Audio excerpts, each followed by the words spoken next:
Assalamualaikum warahmatullahi wabarakatuh. Shalom, Om Swastiastu, Namo Buddhaya, Salam Kebajikan. Good morning, ladies and gentlemen. On behalf of the Faculty of Engineering Universitas Negeri Jakarta, I would like to warmly welcome you to International Conference Publishing Workshop Enhancing the Quality and Reputation of Scientific Publication. It's truly an honor for us to have all of you here today. My name is Ali Albantani, the ambassador of the Faculty of Engineering, and I will be your master of ceremony for today. The first of all, allow me to greet the Dean and the Vice Dean of the Faculty of Engineering.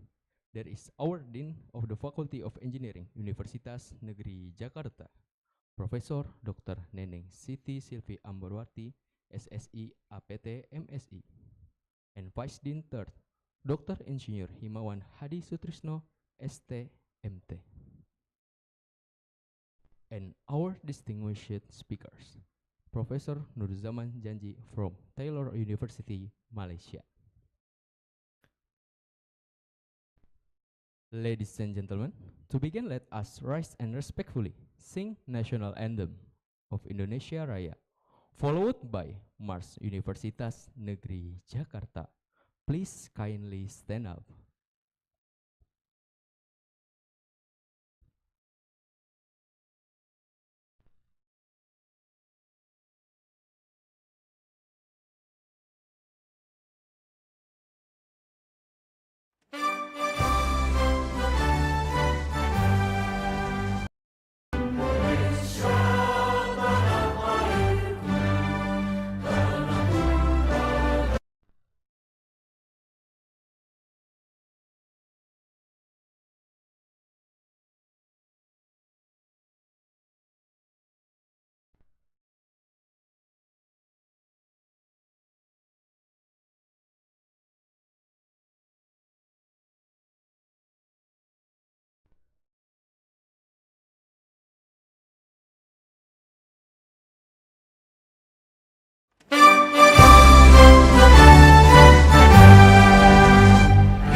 later. So here we can see that how and what are the changes, why we are saying that it is the major change where we are moving. We see the traditional era, that is the teacher centered. This is what we say that now what we are there, and we are discussing about the digital. So it is completely teacher centered, where one teacher and many students, one to many model. This is what, this is a completely student centered, not teacher centered. Why? Because it is individualized, it is customized, it is focused on individual student, and it has a multiple, learning plans. This is with the fixed curriculum, with our old mechanism, what we are practicing. This is a completely adaptive curriculum. And during the semester, we can even change the contents. It's not only that with the next semester we change the contents, because things are very rapidly changing. The old or the conventional traditional era is focusing on memorization, mainly on the memorization. Students are supposed to memorize the things. But here, no, it is moving them towards the critical thinking, right? Because this is the market demand, what we are looking for. So here we have exams, many exams, midterm exams, final exams, conventional exams. Here, no, this is the continuous assessment, daily assessment, on each lecture-based assessment, but there are no final exams, right? This is what I mentioned, that we are practicing now. We started removing the final exams semester by semester, and now we reach up to the year 2. Up to the year 2, there is no final exam. So, same pace of learning, we face the same challenges. We know that if there are 100 students in a one classroom, the teacher is the same, classroom is the same, contents are the same, and students' level is the same, but we don't understand that why the grades are not same. The students, they have few students in A, few in B, most of them in C and D, and so on, and some of them are fail. So why the student is getting fail? Why the student is getting C or D? In conventional mechanism, we can say, okay, student is not paying attention, not coming, not regular. It's the responsibility of a student. And the student is saying that this is the responsibility of a teacher. So if we see, it is not actually fact. If it's the responsibility of teacher, then how the other students are getting A? So this statement is not correct, right? So what is the point here? The point here is that we are not able to identify the real problem in our conventional system. Here we have a very personalized learning, customized learning, one-to-one learning, individualized learning. With this, we are able to know the exact problem of each student independently. This is actually helping us. Okay, the AI is also recommending us, suggesting us that how we are supposed to go through what with the special plan for any student according to his or her need. Now going further, we just have one video. This will help us to understand what I'm discussing, and then we start our lecture as regular. Okay, so please see this.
This is actually the one of the thought to understand that what we are focusing for and where the world is going now.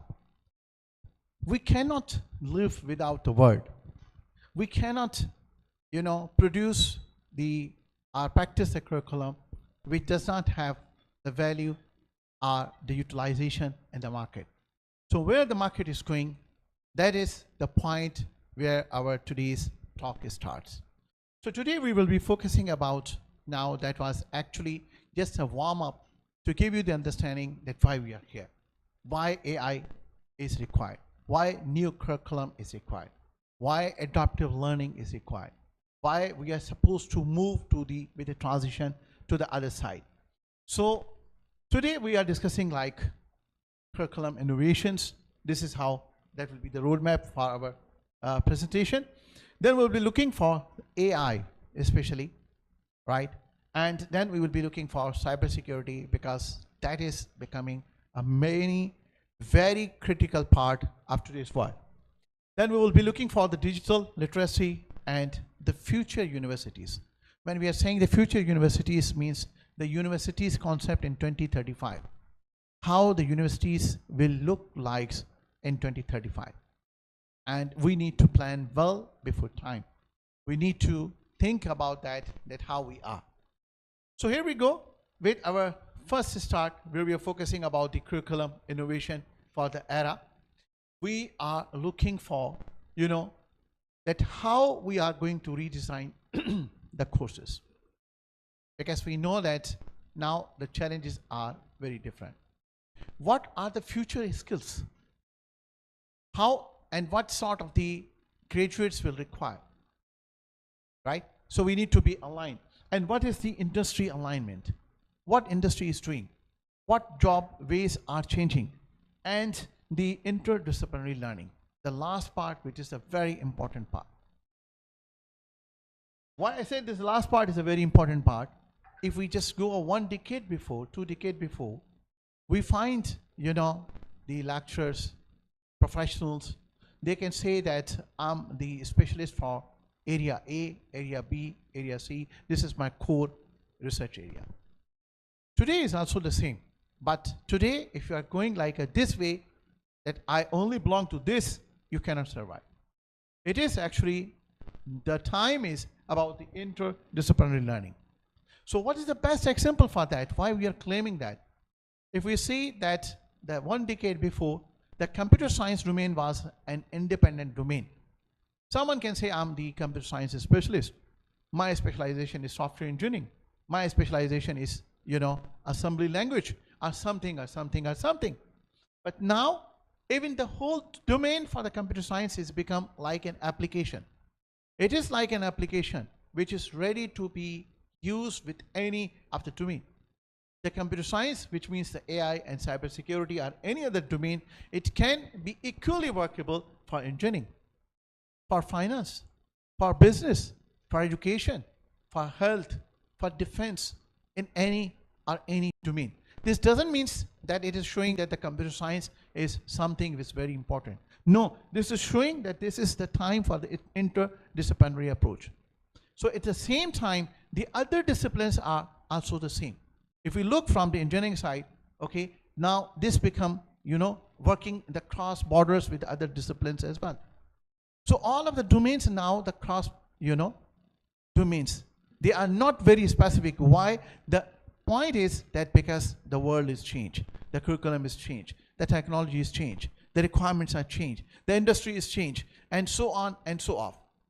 So now we need to see if still we will be following the, the old, we are not saying it's old, but we are saying our, the conventional practices. Then with our conventional practices curriculum, we know that it is failing. And what are the reasons for that it is failing? If we will not, moving towards this, getting benefit from this transition, then these things will be waiting for us.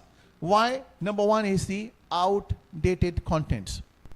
Now, doesn't mean it that the contents what we are using or what we learned while we were in the classrooms from our teachers, that is outdated. But outdated means that the things are getting changing are very fast. When I did my master's, whatever the courses I learned, none of the single courses in the market now. None of the single courses being offered by any university. I learned COBOL, I learned Photon, I learned assembly. These languages, these things are not in the market. Maybe this is the same case with other disciplines as well. So the world is changing now very fast. This is what he means that the outdated content, right? Then there are we know that this is the old system is completely teacher-centered, one-to-many. This model cannot work anymore. Exams are very much focused. This is your curriculum, this is your semester, this is your annual, this is your book, and your exam will be from this. So we are binding the student, putting the limitation that you are supposed to be going through with this contents only. You are not open to go with any content. It's not a wrong thing, but it is actually the practice for our old conventional system, right? Then we can see that the lack of the real world exposure, because we are following this one. These are the facts, and this is the one size which can fit for all. No focus on future skills. We know that our curriculum, conventional curriculum, we change in the cycles after having the feedback, So we are changing. It doesn't mean that we are not changing, but it means it's taking a lot of, the cycle is so long. But within that time period, a lot of the changes are coming. We just imagine, from the different tools only. The ChatGPT was first there in the November 2022. It's not so old. But now we can see that how many different things are there. The ChatGPT is there, Gemini is there, DeepSeek is there. Okay, many things are there. We cannot even name them. I will show you. There are the many different tools, how the industries are working, how the universities are working, how the researchers are working, how the students are working, how they are modernizing their things, in our upcoming slides. So why it is, what are the results if we will be going through with this one? So we will have the skill gaps. For sure will be skill gaps, because we are following that one. We are not following the same. So we have the low employability, because our graduates, if they don't have, the same skills, lack of adaptability. We are not following the adaptability model. And in the same way, this will be, our student cannot be fit in global competition. Our graduates cannot go at the global level to be able to compete. So these all will be the challenges, like suppose very simple, that we will be facing if we are not moving with this transition. Now, what skills are actually required in this era? In addition to that what skills we already have, these are the 6 different skills which are very important. So we can see, number 1 is the AI literacy. AI literacy, it doesn't mean that we are supposed to go to take admission to some of the class or go back. It is not like that. It is only if we spare 30 minutes from our daily schedule from any discipline people, right? We can be able to use the AI in a best way, whatever our domain is. If we belong to healthcare, means 30 minutes are enough. We belong to engineering, 30 minutes are enough. We belong to computer science, 30 minutes are enough. So for anything, if we just do to update and upgrade our skills, 30 minutes are more than enough. Just go for 6 months, right? You will become the master. Then critical thinking. This is the most important part, right? And if we are not improving our skills, then this is the part that is the challenge. And this challenge is actually for nowadays our students as well. Say for example, they are using the different tools of AI. The ChatGPT, they are doing their assignments, they are making a lot of things, right? So they are actually killing their critical thinking. So these tools are not for that purpose, because we don't have this part. That's why we are misusing the tools, and even we are degrading ourselves. So we need the literacy, that we can use the tools in the right way, so the student, they can get the benefit out of it. The faculty can get the benefit out of it. Like same, the industry is getting the benefit out of it. How we are supposed to use and what we mean that, actually the critical thinking is important. That will be going through with few of the examples very soon. The problem solving. Again, I said that the human is first. you are first. AI is not first. You use the AI to help you to, solve the problem in an excellent way. Not depending on that, cybersecurity awareness. This maybe will be becoming, a very separate topic, but this is a very important thing. So maybe I just give you the one example. The one example, it is actually happened in, in Malaysia. That was a scam that is related to the cybersecurity. And based on that, there is one of the cellular company, they made the, their advertisement according to that. I'm just explaining to you. In this world, the parents are the one who can identify their children. No one else. So that scam was that one of the girl, the daughter, she was traveling to some of the country, and after some time, she called actually on a video call to the parents, and she was saying on a video call that, "Hi dad, hi mom, I'm here, and something happened with me, so I'm out of money, so kindly could you send me the money?" And then the parents, they were worried. They are asking, "Why you lost everything?" She said, I lost because of the something happened. "So do you have a passport?" Yeah, I have a passport, I can travel back, but please send me the money." "How we send you money?" "I'm sharing you the account for my friend, so you can send me the money there and I can come back." Right? It's a video conversation. Now, what happened? They are in conversation, they are deciding how much money they are supposed to transfer. At the same time, the doorbell knocked, and their daughter is, she's saying, "Hi dad, I'm at home." So they are worried that what's happening. So on this case study, one of the, you can find out, the advertisement by one of the cellular company. So they are worried that they're talking to their daughter on a video call, and they are not able to identify that she's their daughter, or the daughter is on the, their house at their door. So this is the level of the scam, and this is because of the, AI, and this is because of the cybersecurity. What they did, so they did through the deepfake technology. In the deepfake technology, with the help of the AI, there are many tools. They can make your videos, contents, right? You yourself will be in doubt that this is real or fake. So this is what I mean. If suppose we don't have this part, then these things will be against us. Okay, we need to know and we need to learn how we are supposed to use them. So anyhow, we will try to use some case studies that can actually help us. The next is the creativity, and the final and the most important is the ethics. We have to follow that, which is the very important part.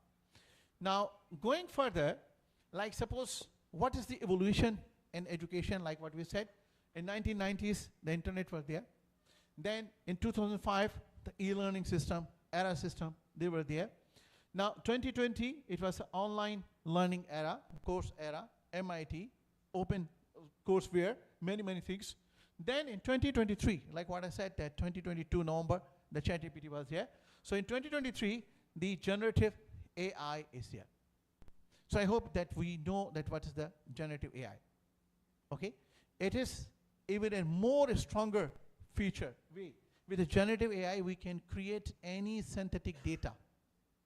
Synthetic data, it means that the data that we can create in the lab, which is not in real. This is another challenge at the moment. Like what I gave you the example of the video, that video is actually generated by using the synthetic data. Okay, so all of these AI videos are being generated by using synthetic data, which means at the back end they are using the generative AI. So then in 2030, it is the intelligent universities era, like what we will be discussing, that how they are. So there, at this level, that will be completely AI powered, completely adaptive, and data-driven universities, completely personalized, completely lifelong purpose-driven learning. So see, with that last part, there is nothing like what we are practicing now. This is a huge change is coming in only upcoming few years, right?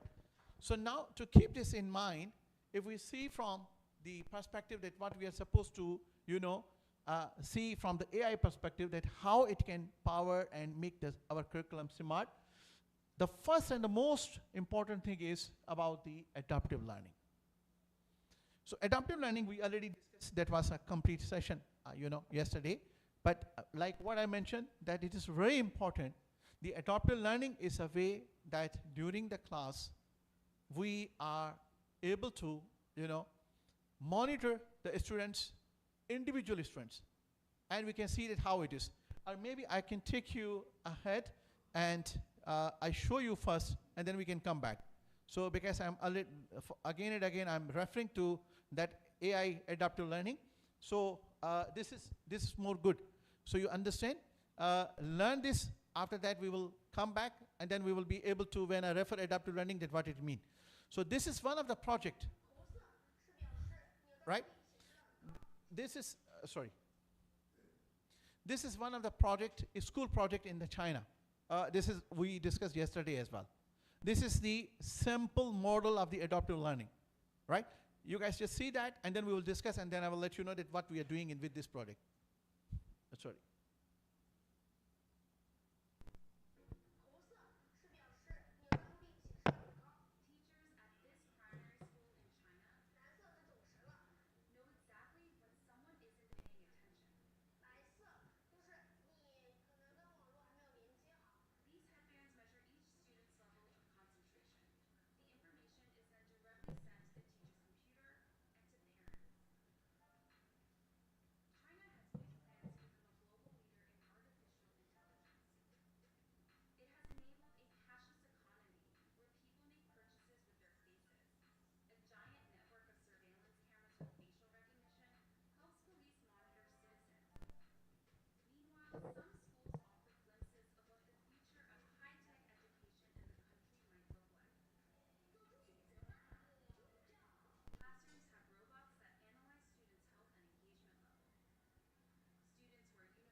Sorry.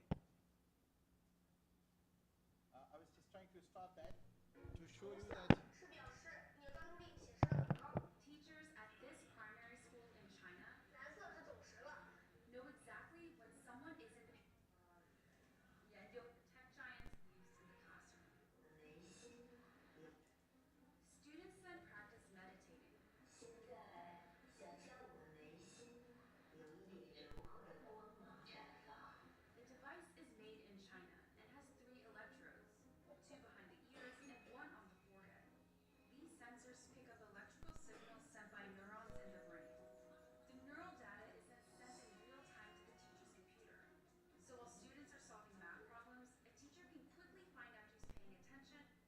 So I was just trying to stop. Sorry for apologize for this one. So this is a screen. This is a screen where the teacher is monitoring every student individually, and she's knowing that which student is actually lacking where. So what she is monitoring, in case if suppose anyone student is lacking, then the AI system will suggest exactly that what it is lacking. So yesterday we also discussed about that detail, but we can go through with this. This can help us to better understand.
Yeah, so I was just discussing about that how these things are important.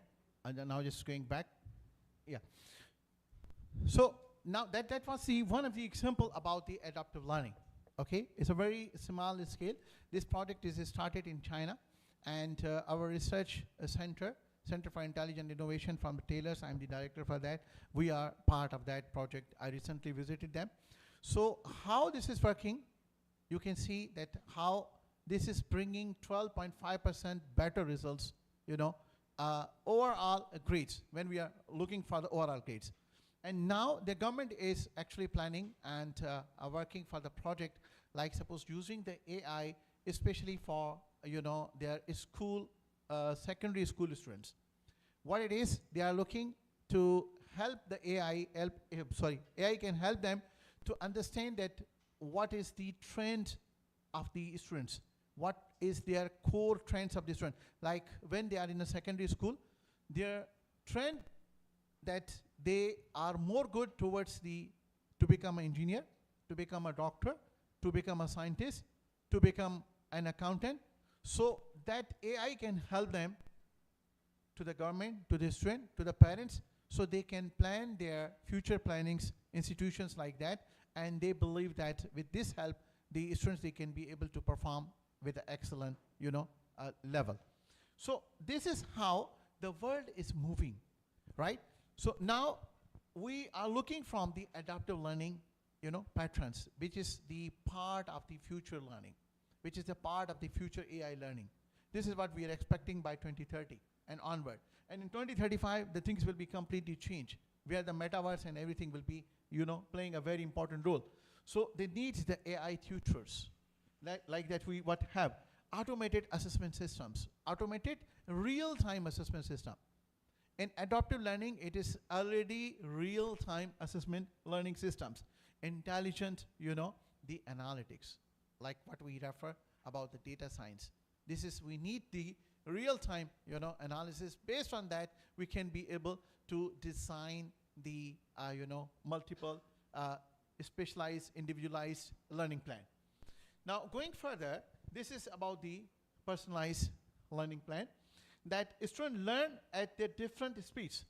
In the class, like what we mentioned, that one of them is a fast learner, other one is about the average learner, third one is actually need the more time. So now this student is at the 90%. This is at the 60% and 30%. These three students are sitting in the class in our conventional method, and teacher is delivering the lecture. So the teacher is supposed going with the pace of this student, so this means that this student is not able to cope up with that, and this student will be losing the focus. And if the teacher want to go with this level, then these two students cannot cope up with that. And if the teacher following this one, then again there will be the problem. This is the real gap, the real problem for now in our conventional system. So we are, how the AI is helping us, AI is actually helping us to improve this with the help of the adaptive learning. So AI can give us the different learning plans, one-to-one learning plan. For this, according to this student. For this, according to 30%. And for this, that this student can be able to learn the advanced, concepts further. So the AI customize the contents fully. This is under the, adaptive learning and predictive analysis as well. So AI is actually helping us where we are lacking. Where is the gap? Exactly at the same point it is helping us. So it's a completely data-driven approach. We are keep getting the data on the live time, like what you saw from this example, from this short video. So they were wearing the device, so all the information using the EEG, using the different mechanisms, we can be able to get. So student performance analysis is going to be done at the live time, at the run time. And their learning behavior can be monitored also at the same time, and we can be able to know about their performance at where they stand, 30%, 90%, or whatever the percent. So then AI can be recommending very personalized content according to the need of that particular student, right? So adaptive learning paths, recommended resources, AI can recommend resource at what resource means student A or student B or student C is required, performance improvement tips, okay? And in case if suppose any of the student is required, individual, attention, then also AI can suggest us that we are supposed to go with that. Now, the other important point with the AI curriculum is that is the interdisciplinary. So if you remember, we said this is the very important part, okay, the interdisciplinary.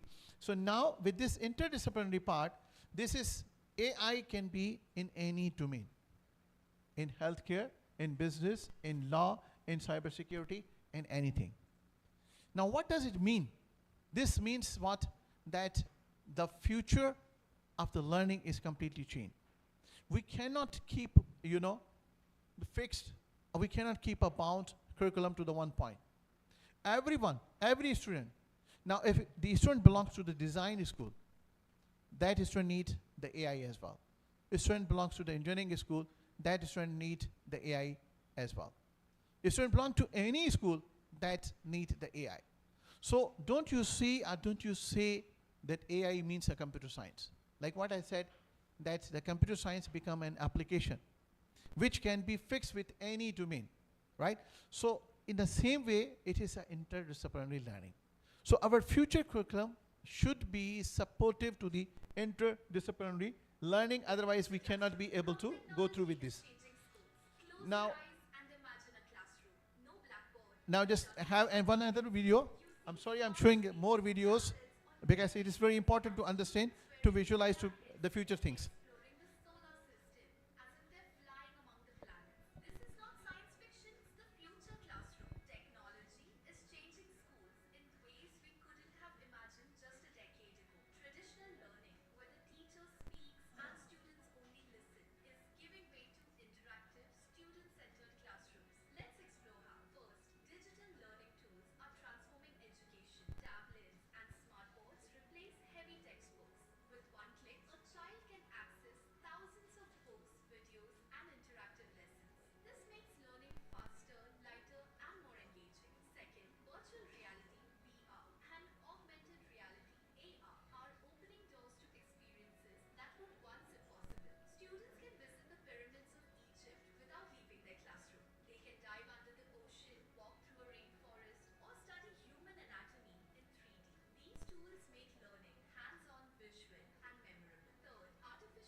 So this is the one of the other aspect that how we are looking for. So now this is when we are moving towards this, that the curriculum is changing, and a lot of the different benefits with the new curriculum will be bringing for us. At the same time, the most important part, if we think about as a professor, what is our role? So our role is also changing. Our current role will remain there, but that will be less effective or having a less role. The current role is for mentor, but our new role will be like a facilitator. So we will be more like facilitator. When the student is coming to the class, the student will have a lot of, the data with him or her already. They will be knowing a lot of things. They will have a lot of tools. They have a lot of techniques. But again, the student need us. They need the guideline. They don't have a guideline. They need the facilitator. Okay? So this is our role, that how we are supposed to. And when we will be going to adopt that one, then we can see that a lot of the benefits are there. Engagement there, employability is there, innovation is there. So these all challenges what we discuss, those all challenges will be answered when we are moving towards with this one. So what are the challenges of the AI curriculum nowadays? It doesn't mean, like suppose when we are saying that we can go with this and everything will be, will be solved. If everything will be solved, then we all should be there. So like what we said, this is a transition phase. We are moving from digital to AI era. And we are targeting by 2030 or 2035. So still at the moment we have a lot of challenges. Why? Because the AI does not work without the data. So how the data we do have, how we are collecting the data, the biasness of data, or if the data is not right, then our results will be, become a part of the challenge. Privacy is another issue. Infrastructure cost is another issue.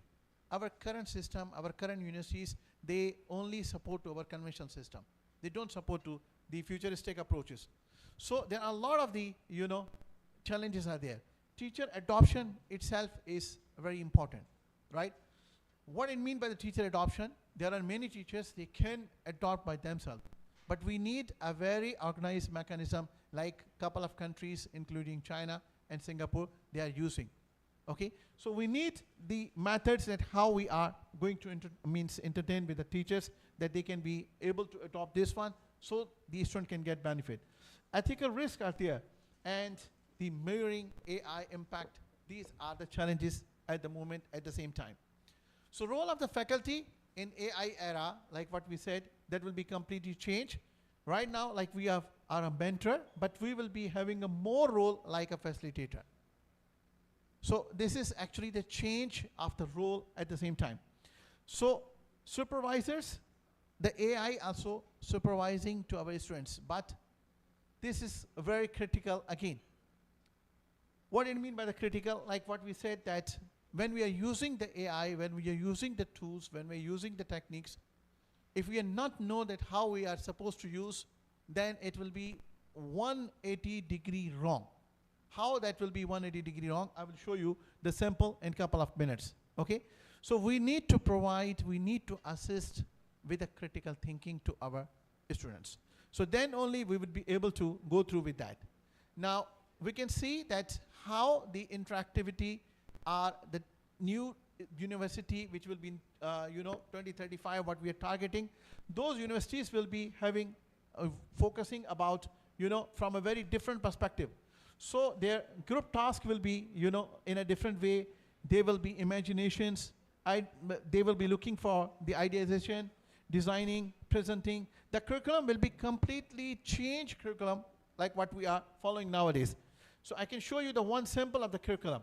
See, this is the weekly content for one of the content, for one of the course. That will be expected in 2030 by the AI.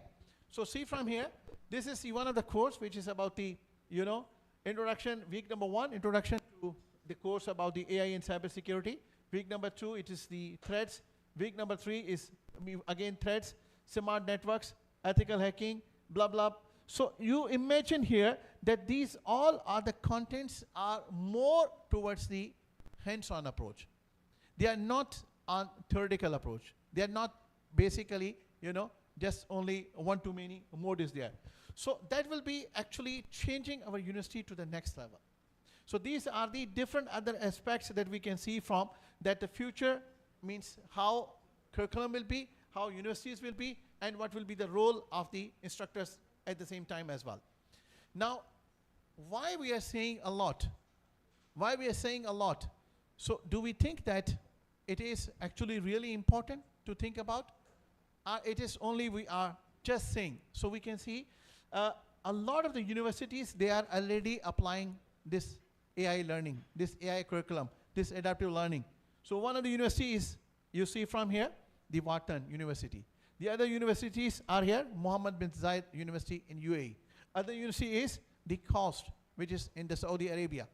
So in the same way, we can find out there are many universities in China as well.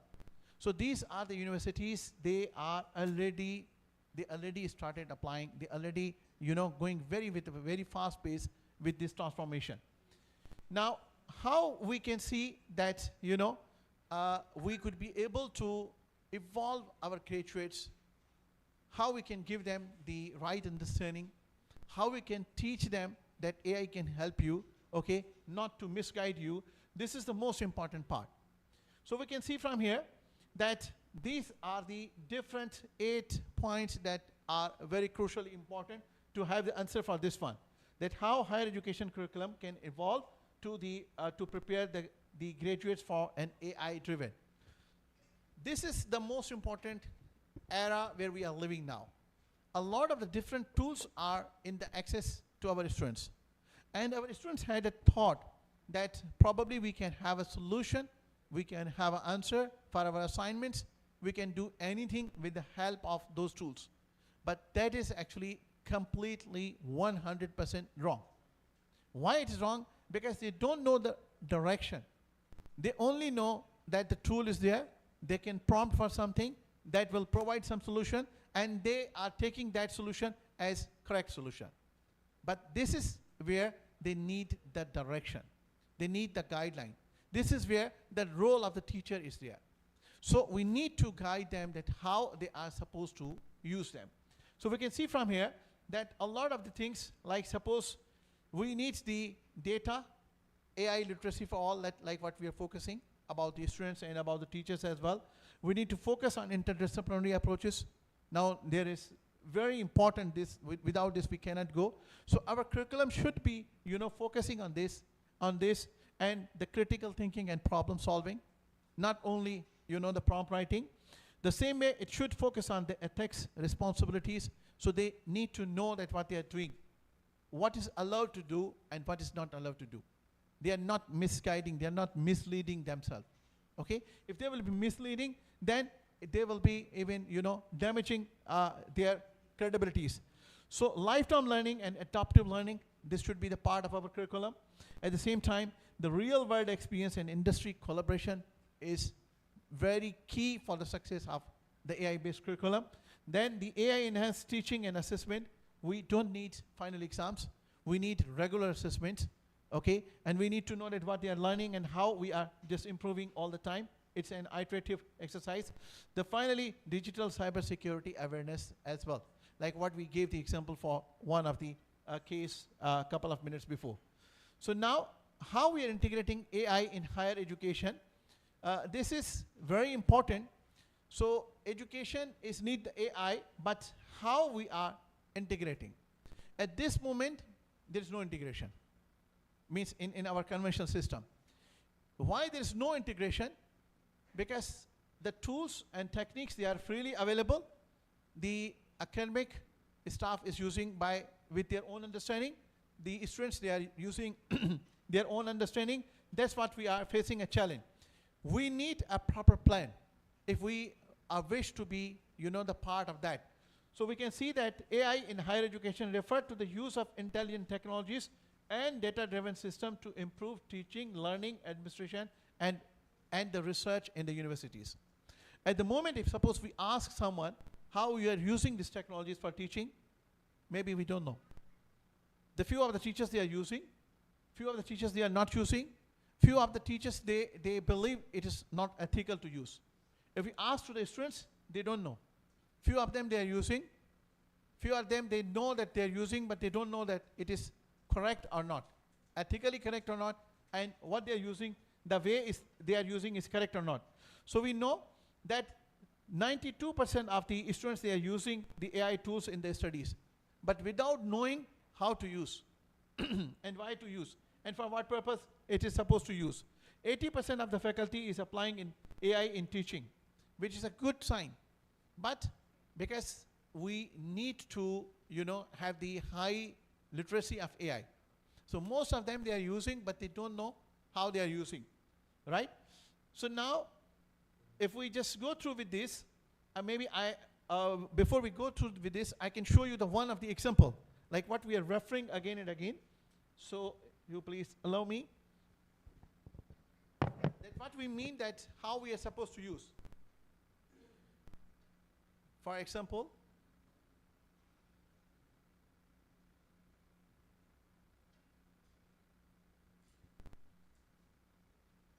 here we go.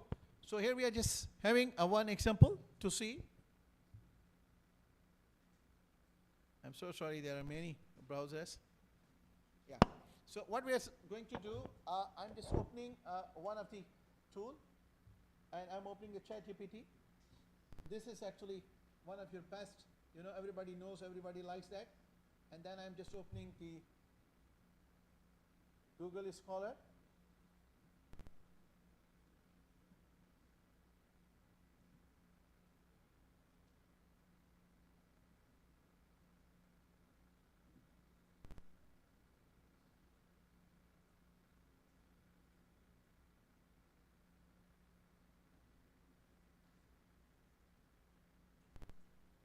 It is connected.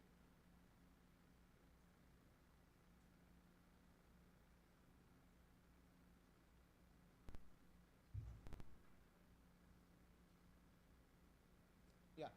So for example, we are looking for one of the research paper.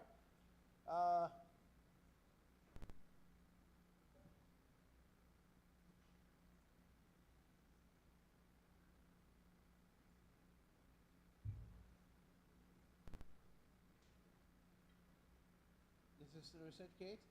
We're just going for the example. Right. This is the paper.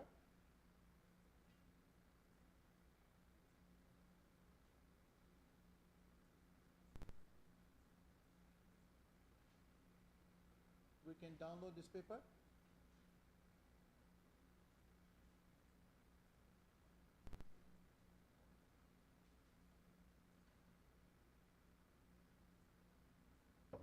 This paper is downloaded. Now we are going to open this paper to see this paper first. Right? We don't know about this paper. We just downloaded one of the paper randomly. Right? Now, for example, we see that how we can use the contents for this one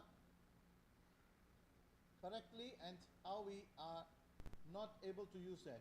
So I'm just going to copy this and providing this to the ChatGPT.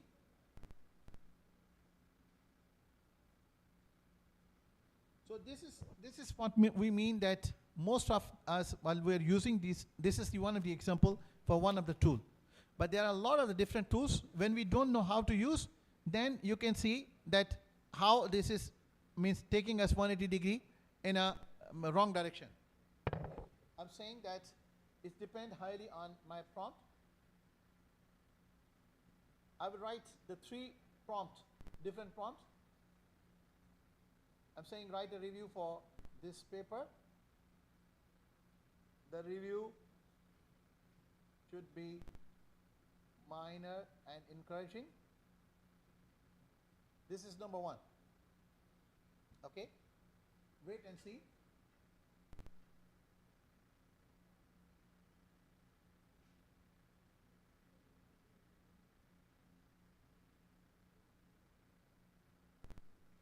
So see here, Now, it provides us the review. It's saying that the manuscript, blah, blah, blah, this is the title. This paper is generally well written, logically organized, methodologically sound. The use of the Prisma framework, which enhances the transparency. And this is good. So particularly, this is very clear article, comprehensive, strong, well written, and everything is providing us good. Few minor improvements are there. Some sections, brief, blah, blah, blah. But see, overall, it is giving us with a minor revision. It's reviewing the paper. The task is that we are reviewing the paper. Now what I'm supposed to do, I'm just going back to copy my same, prompt here. And now I'm saying, write a review for this paper. The review should be measure and encourage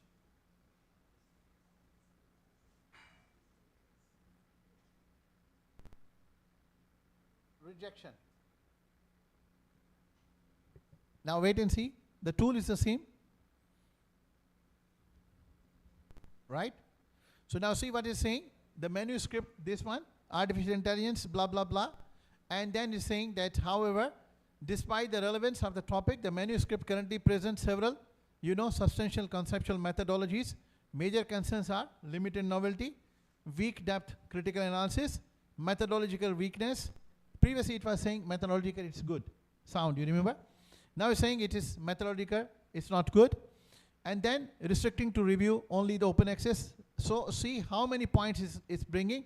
And finally the recommendation is saying that the topic is highly relevant and the paper demonstrates potentially nevertheless, the manuscript, it's in current form, does not yet meet the expected level of the methodological rigor, theoretical depth, analytical, blah, blah, blah, blah. So it is means consider like suppose not accepted. Now what do you think? The paper is the same. In the first round it is accepting. In the second round it's rejecting. The actual subject is same. It doesn't change. The content doesn't change. The tool is the same. Right? So now should be the one thing is right. Either the previous one minor acceptance is right, either this rejection is right. So which one is right? So for sure one of them is only right. Or maybe some other thing in between is right. Right? So now if you are using this ChatGPT, I'm just giving you the case study as an example for this or for anything else. So it means what? It's working as per your prompt. What you are giving, the prompt, what is in your mind you're putting, the tool is customized according to your prompt. But this is not the correct thing.